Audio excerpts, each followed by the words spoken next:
होगा वो कृष्ण ने डाला होगा, ट्रेडिशंस को ब्रेक करना है ना। मैंने सुना महिषासुर महोत्सव की शुरुआत हो गई, अच्छी बात है। भारत में हर चीज का उत्सव बनता है, आप मनाइए, कोई प्रॉब्लम नहीं। आप महिषासुर महोत्सव मनाइए, घटोत्कच महोत्सव मनाइए, बड़े बड़े बड़े नाम है, पूतना महोत्सव मनाइए, किसी ने मना नहीं किया। सारी बंदगी तो हुए, बेचारी स्त्री क्या करने गई थी? छोटे से बच्चे को जरा सा जहर पिला के मारने गई थी, और तो कुछ था नहीं। और उस छोटे से बच्चे ने, सोचो कितना क्रूर बच्चा था, बचपन में ये इतनी क्रूरलिटी, वो बेचारी धाय समान महिला की उसने हत्या कर दी। इसलिए बहुत जरूरी है कि इसके खिलाफ भी एक आंदोलन चले और पूतना के ऊपर भी महोत्सव मनाए। कोई बुराई नहीं है। भारत महोत्सवों और उत्सवों के लिए किसी को मना नहीं करता है, ये आपका राइट है, कुछ भी कर लीजिए। रावण की स्तुति, आप वाल्मीकि रामायण पढ़ना, रावण की स्तुति महर्षि गाते थे। लिखता है वाल्मीकि कि जब रावण चलता था तो यज्ञों में उसकी स्तुति गाई जाती थी, इसलिए नहीं कि महर्षि प्रेम करते थे, इसलिए क्योंकि नहीं गाएंगे तो हत्या करनी। समझ गए? अजीब तरह के तर्क रखे जाते हैं। राम पर बात करना है, लेकिन मैं 2 मिनट के लिए महिषासुर की तरफ आ गया, और अट्रैक्टिव है। मैं खुद हैरत में था, मुझे उसके गुणों का पता नहीं था आज तक, इतने वर्षों में कितना गुणवान व्यक्ति माना गया।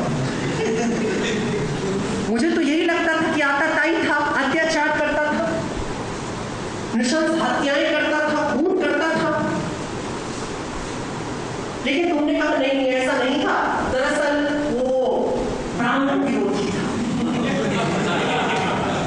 मैं समझ नहीं पाता हूँ कि आप जब वाल्मीकि रामायण को पढ़ते हैं, उसी के अंदर भी शंभु वध का जिक्र कर रहे थे, और आप ही बताते हो, आप ही रिसर्च बताते हैं कि वाल्मीकि तो स्वयं एक दलित जाति से थे। उनको क्या आवश्यकता थी सर वाहियात किस्म का महाकाव्य लेकर के आपके हाथ में ले? कोई आवश्यकता नहीं। थोड़ा सा सोचो, मैंने जो कहा उस पर टिके रहने वाला सब गड़बड़ हो जाएगी। भारत की विशिष्टता ये है, इसके संस्कार की खूबसूरती ये है कि जो जैसा है वैसा बताने की हिम्मत है हमारे पास, हम उसमें खाल में नहीं करते। अवतार हो कि ऋषि हो कि महर्षि हो, उसने अच्छा किया तो भी लिख दिया, उसने नहीं अच्छा किया तो भी हमने लिख दिया, एक खासियत है। लेकिन फिर भी महिषासुर के बारे में ऐसी कोई कथा नहीं मिलती है कि बहुत अच्छा था। पर फिर कथाओं का तो जन्म हो सकता है ना। एक कथा एक जमाने में ये तथाकथित प्रगतिवादियों ने चलाई थी, आपने भी सुनी होगी, कि वो फ्रांस की महारानी थी, उसने कहा था भूखमरी के दिनों में कि अगर उनको ब्रेड नहीं मिलती है तो वो केक क्यों नहीं खाते हैं। और इस अभियोग के अंतर्गत उसे फांसी की सजा दे दी गई थी। लेकिन बहुत दिनों बाद, करीबन 50-60 सालों के बाद ये पता चलता है नहीं, ये तो रूसो के नॉवेल की एक लाइन थी जिसको रिवर की तरह चला करके उस रानी की हत्या कर दी गई, क्योंकि उस रानी के रहते हुए तथाकथित प्रगतिवादी सत्ता तक नहीं पहुंच सकते थे, क्योंकि वो अत्यंत दयालु थी और फ्रांस की जनताओं से प्रेम करती थी। ये आज रिसर्च उपलब्ध है। जो चरित्र बनाने में, जो जीवन बनाने में तुम 20 से 22 वर्ष लगाते हो, अफवाहें उसे आधे घंटे में खत्म कर सकती है। और अब तो अफवाहों का बाजार है, ये संसार ही अफवाहों का है। यहाँ पे वास्तविक क्या है ये ढूंढना मुश्किल हो गया है। जो चैनल चलाओ एक अफवाह चल रही है खबर के नाम। कई साल पहले की बात है, एक खास चैनल के ऊपर एक आ रहा था कि स्वर्ग का रास्ता मिल गया। मैं पूरे दिन खोजता रहा, रात को स्वर्ग का रास्ता दिखाया तो एक पुराना कोई ढा हुआ मंदिर दिखाया, यहीं से भीम गए थे स्वर्ग की तरफ। और सारे दिन में टीआरपी कई करोड़ों में ऊपर उछलते हुए चली गई। आज तो लोगों को नया मॉडल मिला हुआ, आश्रम बापू कभी इधर डांस करता दिखाते हैं, कभी उधर डांस करता दिखाते हैं। टीआरपी जंप करनी चाहिए, कुछ भी उनके हाथ लग जाए, सनसनी होनी चाहिए, है ना। और हम लोगों को इतनी सनसनाहट का मजा आने लग गया है कि हमने सच्चाई की तलाश बंद कर दी है।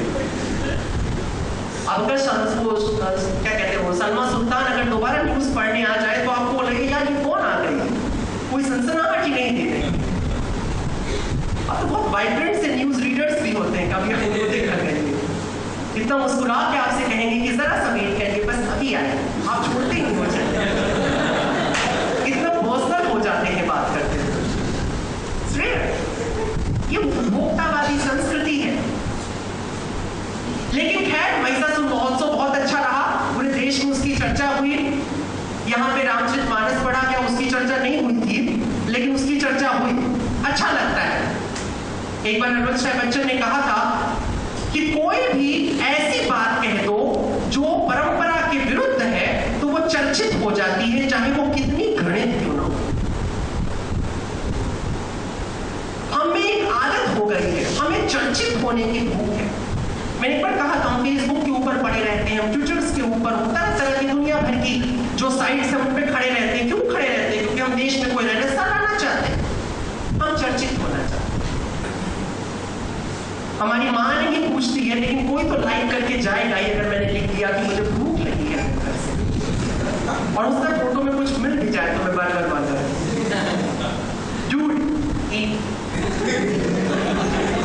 तुम्हारे पास हो।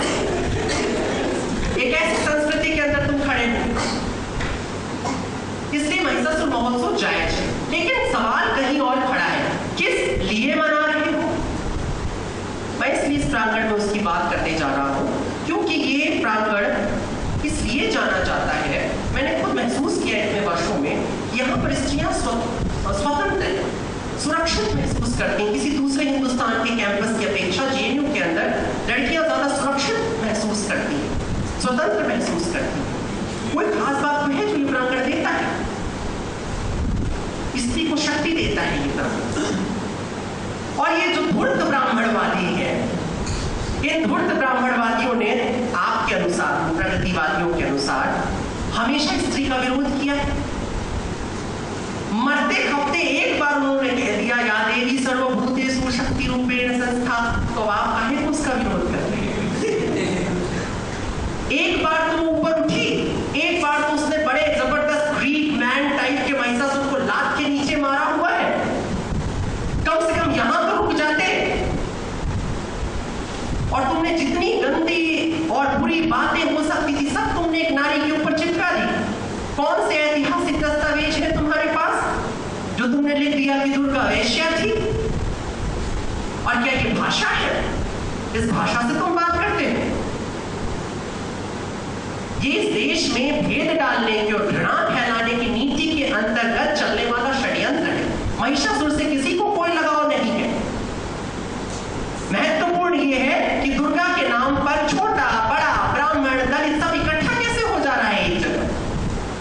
ब्रेक करो इन्हें, तोड़ो। इसलिए ऐसे महोत्सवों का खुले तौर पर बौद्धिक विरोध होना चाहिए। छाती पीट के नहीं, डंडे बजाकर नहीं, गालियां देकर नहीं, लेकिन तर्कपूर्ण कि साहब क्यों मना रहे हो, इससे कल क्या हासिल होगा? कल सिर्फ ये होगा कि एक जगह जहां पर स्त्री शक्ति का प्रतीक बनी है कल गिर जाएगी। सिर्फ यही। दुर्गा ने तुम्हें कितना भय दिया मुझे नहीं पता, लेकिन दुर्गा ने इस देश में कई बार न मालूम कितने पुरुषों को अनंत बल से भरा है, कितनी स्त्रियों को अनंत बल से भरा है। जब इंदिरा ने बांग्लादेश पाकिस्तान को जब पराजित किया था तो अटल बिहारी वाजपेयी ने उन्हें कहा था ये दुर्गा है, ये दुर्गा की गरिमा है, और तुम उस गरिमा के प्रति भी नहीं झुकने को तैयार हो। तुम कैसे स्त्री सम्मान की बात कर सकते हो? इसका मतलब है तुम्हारा स्त्री सम्मान बड़ा पक्षपाती है। तुम्हारे अनुसार अगर स्त्री चलती है तो सम्मानित है, अन्यथा नहीं। तो फासिस्ट है ये तरीका बात करने का, ये फासिज्म है। लेकिन अभी हम उसको जिक्र करते हैं, आगे बढ़ते हैं। राम क्यों भारत का महानतम नायक बने? किस लिए? क्यों नहीं कोई दूसरा उसका मुकाबला कर पाता? क्यों अल्लामा इकबाल बाध्य हो जाता है ये लिखने के लिए कि अहले नजर समझते हैं तुमको इमाम हिंद। इमाम हिंद का माने होता है हिंदुस्तान का नायक, हिंदुस्तान का लीडर, जो अग्रणी है, जो सबसे आगे खड़ा है। क्या था डॉक्टर इकबाल को दिखाई दे रहा? उनको दिखाई देता है चरित्र। राम के पास एक ऐसा चरित्र है जो अपने समय में तो संपूर्ण है और समय के बाद भी बहुत हद तक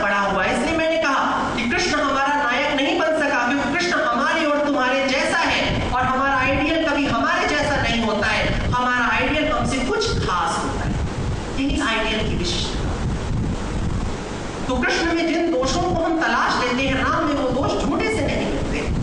इसलिए राम महानायक बन जाता है। राम इसलिए कभी कभी ऐसा लगता है, उसका राज्य यूटोपिया कहा जाने लगा कि राम राज्य एक यूटोपिया है।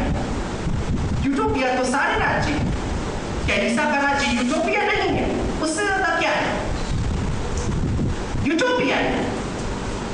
हमको मालूम है जन्नत की हकीकत, लेकिन दिल के खुश रखने को गालिब ये ख्याल अच्छा है, गालिब के लिए जन्नत भी यूटोपिया है।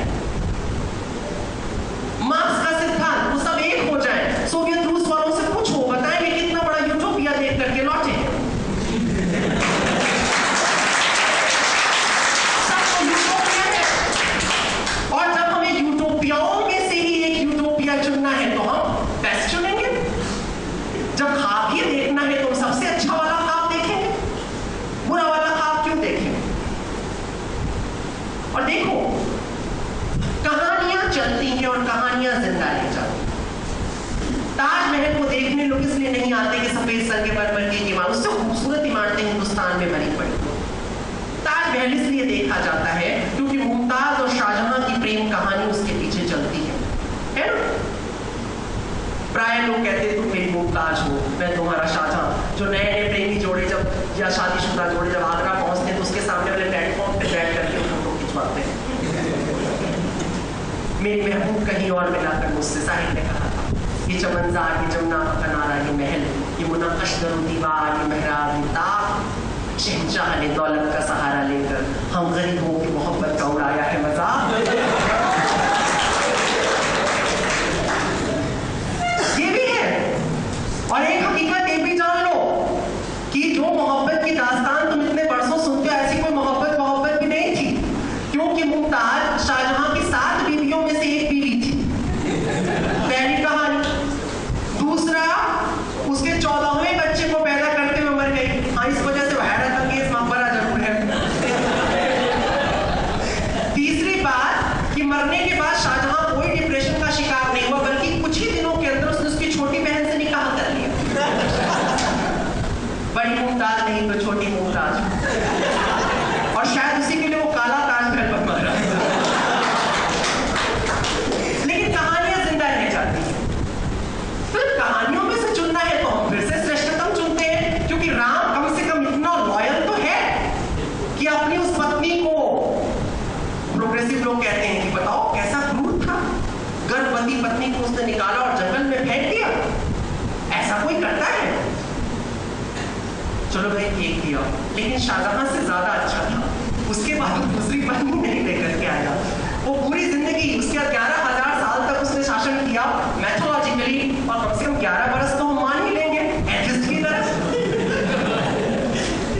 उतने दिनों उसने गलती से भी दूसरी सीता या सीता जैसी नहीं खोजा। हाँ, यज्ञ हवन कराते समय वो अपने बगल में प्रतिमा रख लेता था सीता की, इतना करता था।